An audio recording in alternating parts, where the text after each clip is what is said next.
Hello and welcome to the Be Mobile Show with Brody and Jack. We got an interesting show coming up, Jack. We're talking about spinal flexion, so bending your back, and whether it is as dangerous as people would have you believe. Yeah, and we're going to really delve into the evidence today. So if you like your myth busting and your in-depth evidence looking, well then today is the day. And this is actually, a lot of this information has come from Brody's research and some great tutorials that he's given to the Be Mobile team in the past. So I'm really excited about that. And Brody, we've only got 2 weeks left till Christmas. Would you believe it? Yep, so that means we've got, what today's it? So we've got one more Be Mobile live show, and that will be next Wednesday at 4 p.m. And that'll be a bit of a wrap up. Yeah, it'll be a bit of a wrap up for the year. So make sure you join us then, because then we won't be back until the new year.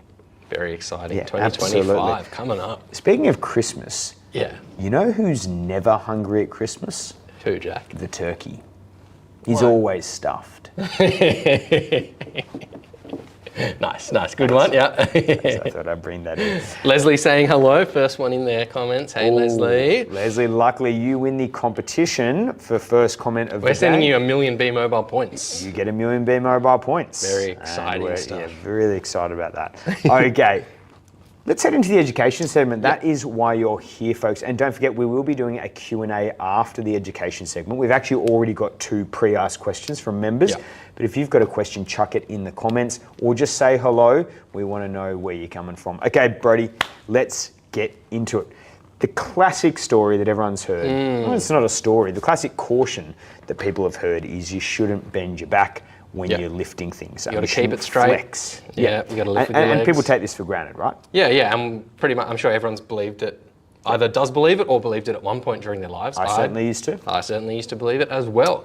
But today we're going to discuss why that idea isn't as robust as you might have thought. No. And despite it seeming like common sense, it actually doesn't really hold up when we take an honest look at the research of human movement and injury risk. Okay, do you want to talk about why? Because you touched on this topic a lot for us with tutorials for the Be Mobile physios. What kind of brought you around to looking more in depth at this question? Because it's a very interesting question. Yeah, it was a video, basically like a 20-minute lecture I watched by this Canadian physio, Greg Lehman, who's absolutely awesome and just one of the best people, leaders in this field in terms of presenting ideas and things on social media, and he does a lot of courses and stuff. And he's really well regarded, and this video of his just completely changed my belief. It's one of the first things in physio where I realized everything he was saying was completely the opposite of what I assumed, and it was really hard to wrap my head around. It wasn't just like I'm a bit wrong, it was like I'm completely wrong. And the way he presented it and stuff. And he's not this isn't some out there sort of rogue abstract guy that's going against the consensus. He's very heavily evidence-based. Yeah, and he was actually pointing to all things, and a lot of his ideas, that they're not his ideas, it's now just evidence that's very well understood and regarded by many experts in the field, and it just caused a really big shift in my thinking quite profoundly and I started to question a lot of the things I thought I knew. Okay, so let's actually discuss and show what spinal flexion is. So Alicia, let's get up that first image there. Bit of a stick figure, and now you're not necessarily going to be able to see the exact angles that are written on the picture there, but Brody, just want to briefly discuss the difference between your pelvic angle but then your spinal flexion angles. So flexion, people often say like flexing a muscle or flexing my elbow or knee, and they sort of colloquially just mean it as moving or activating the muscles. But in specific anatomical terms, flexion is a specific thing. It's about a specific movement relative to a joint. In the case of our spine, flexion is the movement of bending the spine, rounding it forward like that. This is showing how they measure flexion. So they put a sensor on someone's sort of middle back and around their pelvis, measure the baseline angle of those, get them to bend forward as far as they can, and measure the difference. And in this example, the person's lumbar spine, their lower part of their back, lumbar spine, is flexing about 50 degrees. So that's their maximum flexion is around. And for most people, it's around that 50 degrees, obviously give or take, because we're all different. Great. So you would think that's all coming from your back, but obviously we've got our pelvis as well, which is helping for some of the flexion, and then our spinal. And that's why those sensors separate it out. So the lumbar spine itself is doing 50 degrees, but obviously the whole body is doing a lot more than that. But there's that 50 degrees at the lumbar spine is how much it can bend, it can flex. Now, I mean, when you actually think about why this is taken for granted, flexion being a bad thing, I was just thinking about that, like why? Yeah. It's a very weird thing. No one says flexing your arm. No one says flexing your knee, flexing your big your toe. Knees. So it is interesting, maybe because we might hurt our back when we pick things up, doing too much too soon, and then we associate that. And over time, people tell you don't pick up heavy things with a flex spine. Maybe that's where it comes from. A big part of it would be how common back pain is, how how debilitating back pain is. So there's a lot of cautionary tale around it. Totally, and how often people with back pain may find that movement very sensitive, or may have an episode of back pain after doing a movement like that, and just assuming, okay, that movement must be bad. And then of course it's so, like you walk in, we've all seen the signs and things in like warehouses on boxes and stuff that say like lift with your legs, don't lift with your back, don't pick up over 20 kilos. So throughout the occupation, which we're going to talk about, but throughout the occupational health and safety interventions, it's been such a prevalent idea for so long, even before anyone's actually studied this. So for decades, this has been an idea when no one had really actually studied this much until the last 20, 30, 40 years. Yeah, and this is fairly common in health sciences, but you know, point number one is there's actually no compelling evidence to show that flexing your spine is a risk factor for low back pain. And we have a really big systematic review, a 2020 systematic review. Brody, do you want to explain what systematic review actually means when it comes to evidence? Yeah, and so this might be very surprising. That statement may sound very surprising, but it is actually true. There actually isn't good published research showing this. So in this case, a systematic review with meta-analysis is the gold standard for doing a trial on anything in humans in science is a randomized controlled trial. Two groups randomly split. They're controlled in terms of we match all variables and we measure one variable we want to change, in this case flexing versus not flexing your spine, and follow them up. A systematic review is when the authors look at every published one of those trials that they can find. They tell you where they searched and how they tried to find it. They throw out all the studies that are poor quality or really high risk of bias and stuff. And so they just say, at this point in time, in all available published research, in all major journals that we can find, there are this many studies on this topic. Then the meta-analysis, they aggregate all that data and come up with an answer. So a systematic review with a meta-analysis is the best piece of evidence we can ever have on anything. It doesn't mean it's necessarily great, because it means the studies that were done have to actually be good themselves. That's exactly which isn't always the case. But this is, from 2020, a systematic review looking at that. So the best evidence we can see, and obviously the title of the study is to flex or not to flex, is there a relationship between lumbar spine flexion during lifting and low back pain? That's right, and they came to a nice conclusion here.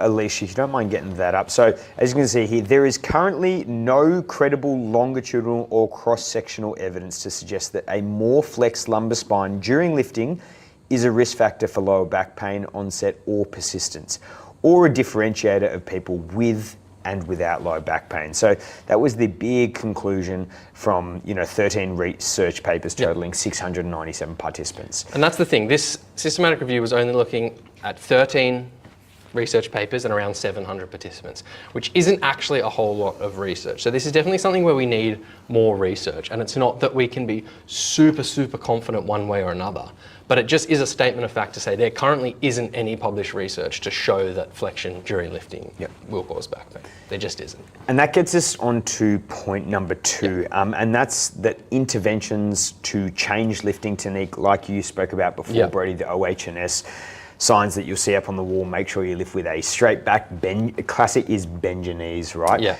These are not effective in preventing low back pain. And we've once again got some research to talk about this, the occupational interventions, which is why if you come to Be Mobile, and some of our members have, you will never see something on the wall saying lift with your knees or do that, because we lift weights all day here. Yeah, we do. So you'd think if flexing your spine while lifting weights was a bad thing, then all the work we've done over decades of teaching people to do this properly would reduce back pain, but it just doesn't. So this study looked at, another systematic review looking at all different interventions, and they looked at a lot of things. So particularly we're talking about educational interventions here. So like back schools, they call them, manual handling, training, posters, pamphlets, signage, all the instructions. So going into factory workers and stuff and teaching them how to lift properly and doing all this just doesn't make a difference to rates of back pain. So there's another nail in the coffin for flexing with your back probably not being an issue if training people not to do it doesn't affect back pain. Yeah, and at the end of the day, the way you're going to lift is the way you've probably lifted most of your life, whatever that is for you, whatever technique you're using, and that's probably what you're most accustomed to. So, I mean, further to that point, if you come into someone's workplace and say, suddenly now you have to change the way you lift, even though you were comfortably lifting like this before, who knows, you might even get more injury risk. Yeah. Interestingly, yep. The one thing that study did find the one intervention to reliably reduce rates of back pain, any guess what it is? Getting rid of all the OH&S stuff? No, exercise. Exercise. Yeah, exercise is the one thing that actually does consistently help people improve their back pain. Likely because that's preparing you for the task that you're doing. Yeah, making you stronger so you can lift those things. Functional capacity, baby, we're back.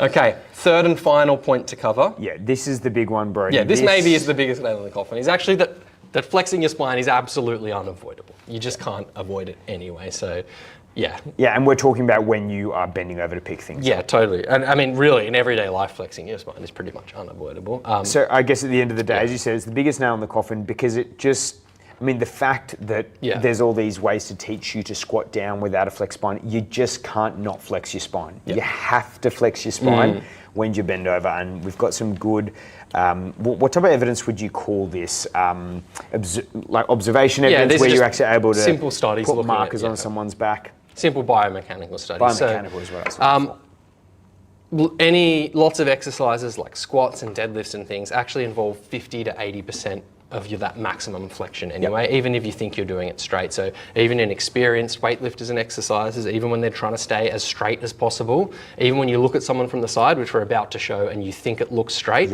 it just isn't. It's a big, big chunk of flexion. So we'll bring up this image. There's a bit of complicated stuff going on, but the main thing is to look at that person on the left. So they are trying to bow forward, not very far. They're not actually bowing down all the way to touch the floor even. That's right. If their arms were out straight, they probably still wouldn't be reaching the floor yet.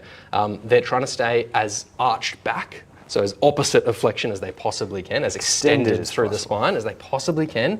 And yet already this person is at 22 degrees, which out of that, supposed 50 or so maximum is already around 35% of his or her maximum possible flexion. So even when you look at someone and you think they're doing it perfect and staying perfectly straight, they're already 35% plus of the way to flexion. And if they do a full deadlift, if that person was to pick up one of those weights off the floor, they'd hit 60 to 70 to 80% of that flexion immediately. And this would be the same if you're sitting on a cushion doing meditation. They say sit up perfectly straight. You're never going to be perfectly straight because you're sitting. So, for example, Brody, I'm not the best squatter, but if I were to, we'll just get the camera up there so we can see what I'm doing. If I were to try to, that's fine, Alicia, I think I might be good here. If I were to try to stay straight, it kind of looks like my You're already back's flexing straight. heaps. I'm He's already flexing lots. And the same thing with a squat. Yeah. I feel like I'm relatively straight, Brody, but already there I'd be in, 20 degrees flexion probably? Yeah, if not more. So you might look at Jack from the side there and think that looks straight, like that image we just showed, but it's just not. Flexing your spine actually is unavoidable. You can avoid 100% flexion. You could limit it to 70 to 80%, but you can't avoid it altogether. There's no such thing as being straight if you're bending forward at all. Great, so let's kind of summarize those 3 points. Those are our big 3 points. One, there's no published research to say that flexing your spine regularly while lifting things is actually going to cause more back pain. Yep. Number 2 is that the occupational health and safety strategies that people put into workplaces and just teaching people to live with a straight back does not help with lower back pain. And the reason that doesn't help is probably because you can't actually keep the back straight at all, which is number 3. Sweet. Well, let's talk about some practical considerations because we have got everyone who's watching right now is either one of our members or 8-week Fit and Strong program participants, or perhaps you aren't, but you are doing some exercise, you're wanting to get into exercise, but maybe you have hurt your back before, you have some fear about spinal flexion, which is completely understandable if you have had that before. We're not saying, hey, go and start to lift 100 kilos with the most flexed spine that you possibly can, because you're not used to that. Unless you are used to that, well then it would probably be fine. Yeah. But so you can still still some hurt common your back. sense is relevant here, and the common sense is doing too much too soon can cause some injury or hurt yourself. But that's true for any body part. That's true for your elbow, your wrists, your knees, your toes, your neck, and your back. Your back isn't special or different. Your spine isn't special or different. It's joints and muscles and tendons and ligaments, just like the rest of our body, that can get stronger and adapt to load. Brody, I've just started training 12 weeks out from my Olympic triathlon next year in February. And first week in, a little bit too much too soon. Now the Achilles is sore. It happens. So I'm having to modify my training. So happens to the best and that's not because I was flexing past a certain range. It was because I did too much too bloody soon. So we're not saying suddenly start flexing your spine as much as you want with lots of heavy load just for the sake of it. What we are saying is don't fear spinal flexion. Don't worry so much about it, especially for like everyday things. Picking up some groceries, picking up a grandchild, reaching down to tie your shoelaces. Just bend your spine. It's made to do it. It does it well. And when it comes to lifting heavy weights, like deadlifts, understand that some spinal flexion's okay. Lift in a way you feel comfortable and strong. And build up over time, which is the whole goal of strength training and resistance training, is start with a weight you can manage and keep building up that weight as you can manage more.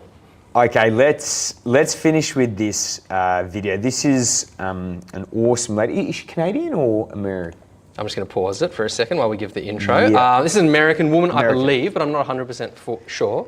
But this is her breaking the world record for a deadlift for her powerlifting division. It's the 60 to 64-year-old age. She's 64, and they do it based on body weight. This is the sub 90 kilo body weight division. Like in Olympic weightlifting or wrestling, you have to be under a certain body weight. The greatest thing about this, just before I hit play on it, is her son who shared this said, ridiculously proud of my mum breaking this world record for her division. Crazier still, she has double knee replacements, so both knees are artificial. And last year she went through chemo for breast cancer. And yet here she is breaking the world record. Jack, what's she deadlifting? 147 kgs. Or 325 pounds for those in the States. So here we go, let's watch it because it is awesome. And I particularly love her celebration. There's no sound on it, but yeah, we'll watch. Very cool. It's going to have a watch on the Yeah, you can watch it.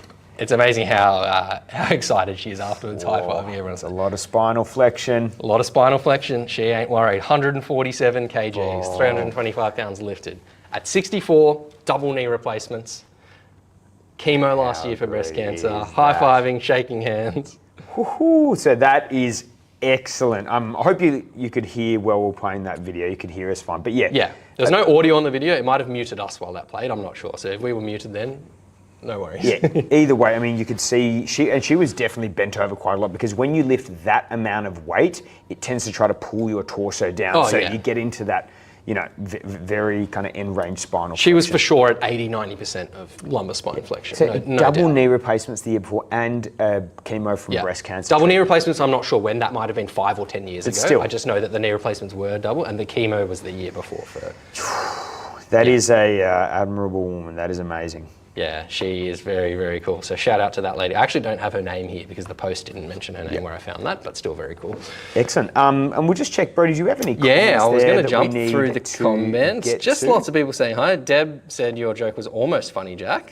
Deb Valenti. Fair enough. Just a few saying hi. Leslie said, wow, it's very surprising. Good to know. Norma Akim, Sarah's just joined. Sarah said, awesome warrior woman. Absolutely, she is. Good to see you here as well, Sarah. Yeah, great. Okay, that's it for the topic. Hopefully that made it clear. Hopefully you're a little bit less worried about spinal flexion and bending your back now. We've got a few questions, a couple of which are pretty relevant to today's conversation. Before that, Brody, I just wanted to jump in and let our members know about some important announcements.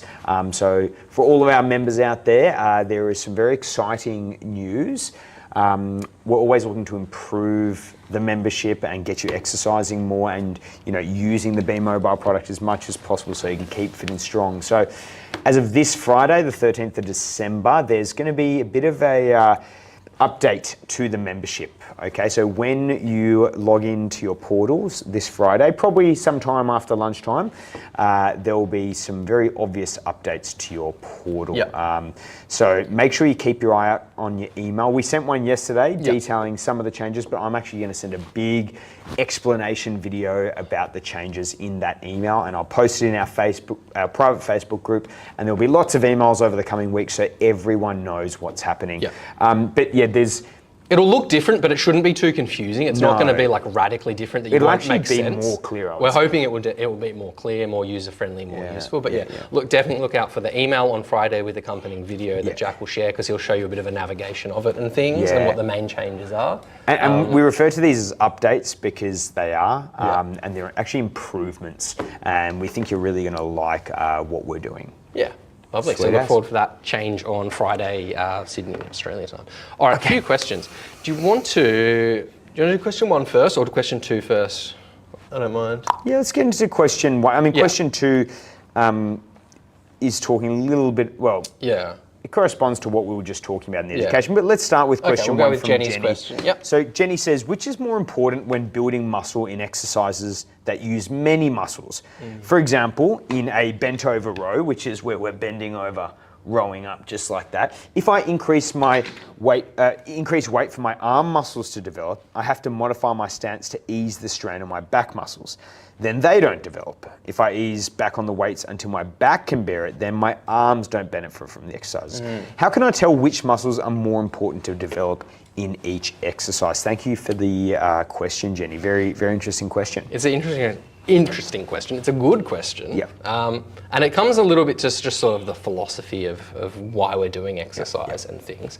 So I think Ollie answered this for Jenny on email already, but we thought it was worth sharing the answers. It was actually me. Oh, it was you? Oh, there you go, even better. It's because it's really well written. Bro's like, hang on a minute. Jack couldn't have written something this good. No, so we can think about the benefit of exercise in various ways, whether it's the specific muscles we're trying to train, so like I want to get this bicep muscle stronger or this tricep muscle stronger, or we can just think about exercise in terms of the general movement, just getting stronger at general movement patterns that it's preparing us for. For something like a bent over row, it's lifting things up. Yeah, that's right.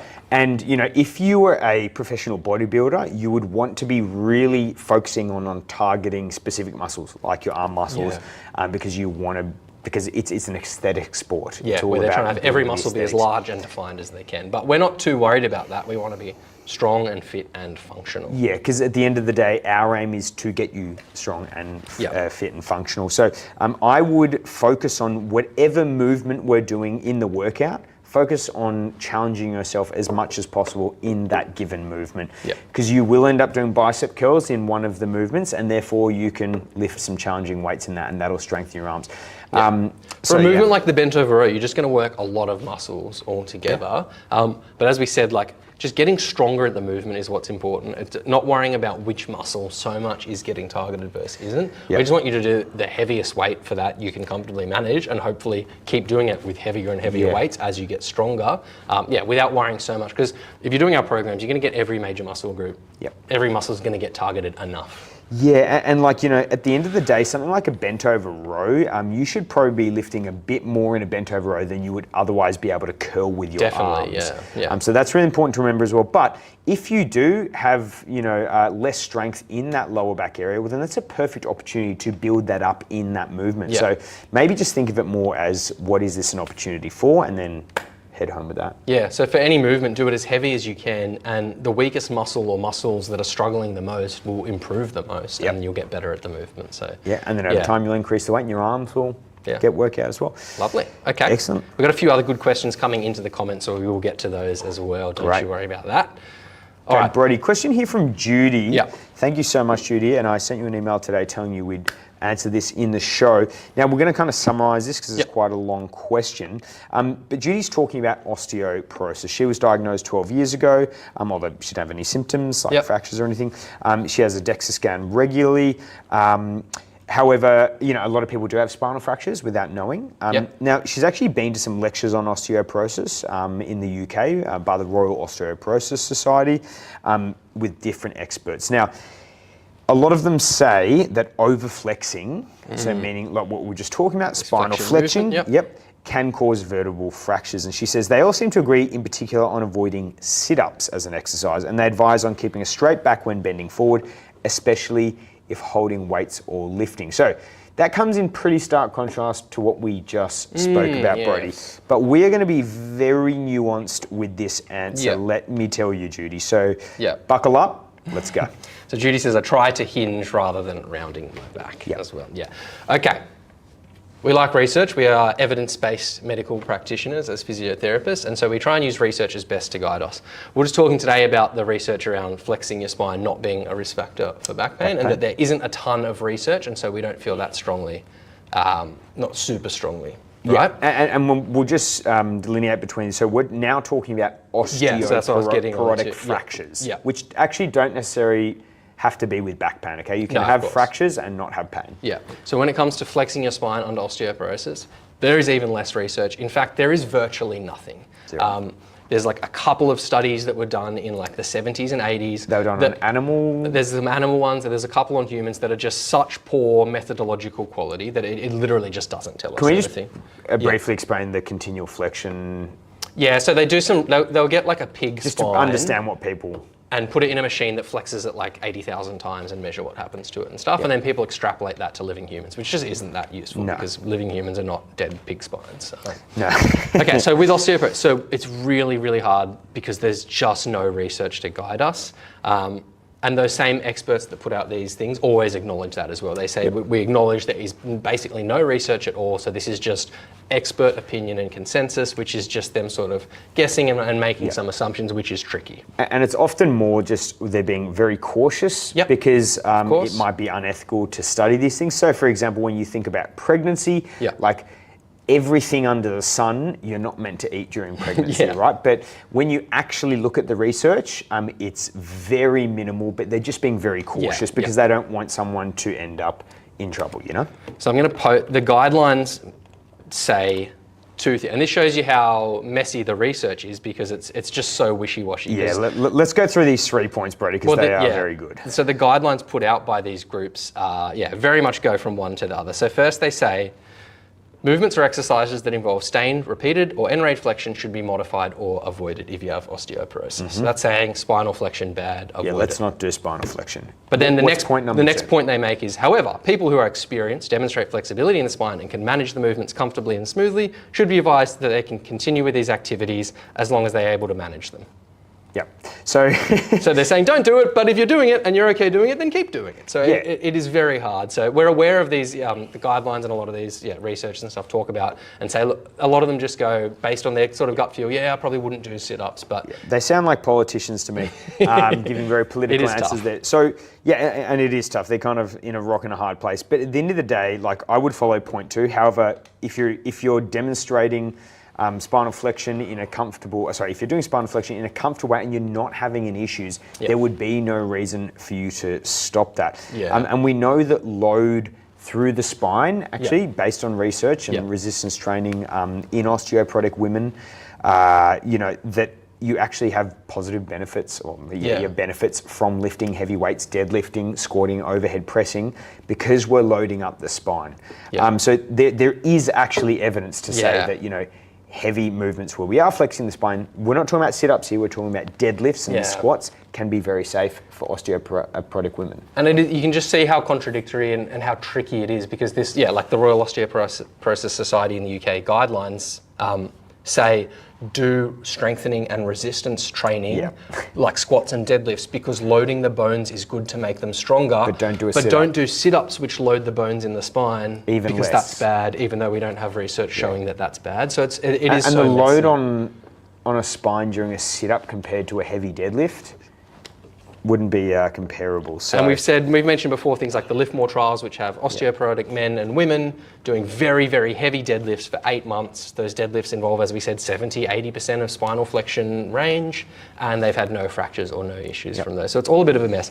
So we can't give a concrete answer. Our policy, what we're basically going to say is, if you're comfortable and feel okay with flexion type exercises, great, keep doing them. It's good to be prepared for those. If you're a bit worried by what you've heard and you don't want to do sit-ups or flexion exercises, totally fine. I can't blame you. I'm not going to tell you must do sit-ups. Do other exercises like planks or reverse crunches instead. So really we're giving a big old fat non-answer to this, but we're just showing you some of the complexity and things. And we wish we could just give a straightforward answer, but we just can't. Yeah, that is life, the greyness. Great. Hopefully you enjoyed that, Judy. Question here from Catherine that came in before. She was asking about what is the difference between a deadlift and a Romanian deadlift. Shall I demonstrate this, Stuart? Yes, you shall. So good question. Deadlift versus Romanian deadlift. So when we're talking about a deadlift, the idea is lifting a dead weight up from the ground. So usually we have it between our feet or just in front of us, and you're just going to simply bend down and pick up the weight. And there's not really a lot of rules about how you do it. Some people will really bend their knees and squat quite a lot for a deadlift, something like this, and then lift it up. And it's getting very close to just a squat at that point, and that's okay. Whereas other people will bend over at the hips quite a bit more when doing a deadlift. But the idea is the weight's on the ground, you pick it up, you put it back on the ground. That's sort of a deadlift. The Romanian deadlift is a bit more nuanced type, where we really want to focus on the sort of hinging or bowing at the hips. So it is a subtle difference, but with the Romanian deadlift, you'll pick up the weight, you'll start here, and the idea is bowing at the hips, down like that, and usually you won't touch the weight to the floor, you'll keep it a few inches off. So very similar movements, working a lot of the same muscles. Deadlift, grab it and pick it up, don't think too much about it. Romanian, think about that bowing forward and sticking your bottom back kind of movement. Any other notes to add there, Jack? No, I think those cues are great. Keep the weight close to your body. Yeah, that's a good one. You don't want it out in front. But if that's confusing, if you're still not quite understanding it, just don't worry. It's just lifting up a weight to get your muscles good at lifting up weights. So don't overthink it. If you're not too sure of the difference, you don't have to do either. You can just do it one way every time. If we say Romanian and you just want to do a regular deadlift, then that's fine. Yep. And with the Romanian deadlift as well, you'll predominantly feel that, well, in your back, in your grip, but definitely in your hamstring. So the legs, the legs on the back of your muscles, the muscles on the back of your legs. Yeah. Kind of like you're doing a toe touch stretch. Yeah. Great. Tina asks, how do you know how much weight to lift? So for any given exercise, how much weight should you lift? Should you lift 6 kilos? Yep. Is it 400 kilos? Well, we actually have done 2 live shows on this previously, which Alicia will post in the comments, because that is a common question we get. At the end of the day, I'm just going to give simple answer. Simple answer. It is whatever is going to be challenging you. So to start, whenever you are beginning an exercise program, something that is new, you want to start low, start at a very manageable level, and then slowly progress. And once you're at that comfortable position where you've progressed and you're getting used to the exercise, you want to aim to really be hitting like a 7 to 8 out of 10 challenge for that exercise. So by the end of doing your overhead presses, you've maybe got 3 reps left in the tank at the end. So it's starting to slow the movement down because it's getting a bit heavier, and you're like, I could probably get 3, maybe 4 more in, and that's a pretty nice medium ground to work with. Basically you want to lift as heavy as you can, because generally the heavier weight, the better. As heavy as is tolerable, and then so you just want to do, if you've been doing the same weight for a while, a few sessions, a few weeks, and you haven't tried to go a little bit heavier, maybe try to go a little bit heavier and just see if you can. Great. But you just kind of do it based off feel. But are we going for questions there? We'll share those shows and they'll give you a bit more info. Let's see, I think that's it for specific questions. A few people saying looking forward to the changes and things coming on Friday. Deb says, I love how you guys are so committed to using the evidence and research to inform us. We try. We certainly try. Absolutely. We wish for things like this there was more research, but we certainly try. And Deb, I'll be using the research in the form of Facebook comments as to what is funny and what is not funny. And Kim said, many agreed and said, so many of us assume what you're doing is correct. We need to look at the evidence, the source of the information, and then make our own informed decisions. Totally agree with that. Okay, folks, well, listen, that is it. As I said, this is the second last show for the year. So next Wednesday at 4 p.m. will be our very last show for 2024. A little bit sad, but you know what's not sad? The fact that the day after that, on Thursday the 19th, the Be Mobile Christmas special is coming out. Okay. So for everyone out there, that'll be on YouTube. So we'll send that obviously to all of our members via email, but the Be Mobile Christmas special will be on our public YouTube channel. So watch out for that on Thursday, the 19th of December. If we don't get over 17 million views, I'll be disappointed, because it's the best thing you've ever seen, folks. It's big not. Talk. It's not. It really isn't. If you want to see some great B grade acting or D grade acting B's really with some pretty good dancing and singing, then it's your thing. I guarantee a laugh. You'll either laugh with us or much more likely be laughing at us. So all right, enjoy let's get these people home and hose. See you later, folks. Bye.